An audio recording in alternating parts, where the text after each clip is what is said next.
আসসালামু আলাইকুম, সবাইকে স্বাগতম নতুন আরেকটি ভিডিওতে। আজকে আমরা দেখব Dhaka to Riyadh one way ticket Bangladesh এয়ারলাইন্সে কত টাকা আছে। চলুন ভিডিওটি শুরু করি। তো আমরা এখান থেকে ঢাকা এবং ফ্রম দিয়ে দিচ্ছি রিয়াদ, তারিখ দিয়ে দিচ্ছি জানুয়ারি 20 এবং সার্চ ফ্লাইটে ক্লিক করছি। সার্চ ফ্লাইটে ক্লিক করলে আমাদের সামনে চলে আসবে বাংলাদেশ এয়ারলাইন্সের ঢাকা টু রিয়াদ 20 জানুয়ারি 2023 সালে টিকিটের মূল্য। আমরা এখান থেকে দেখতে পাচ্ছি 20 জানুয়ারি শুক্রবার টিকিটের মূল্য আছে 60,253 টাকা এবং 21 জানুয়ারি 22, 23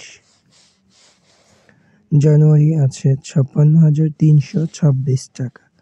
আমরা যদি এখানে 21 তারিখে টিকিটের মধ্যে ক্লিক করি এবং তার ডিটেলস দেখার চেষ্টা করি, এখান থেকে ঢাকা থেকে ছেড়ে যাবে 7:15 এবং রিয়াদ পৌঁছাবে 11টায় 6 ঘন্টা 45 মিনিট নন স্টপ, মাত্র 56,325 টাকা। আমরা যদি এখানে সিলেক্ট করে দিই,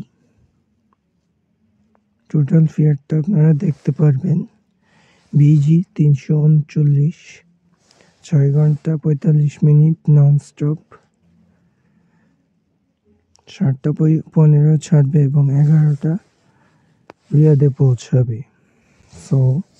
আশা করছি টিকিট সংক্রান্ত ভিডিও পেয়ে আপনারা উপকৃত হয়েছেন। এখানে মাত্র 56,326 টাকায় ঢাকা টু রিয়াদ পৌঁছাতে পারবেন। ধন্যবাদ সবাইকে ভিডিওটি এই পর্যন্ত দেখার জন্য। ভালো থাকুন, সুস্থ থাকুন, আল্লাহ হাফেজ।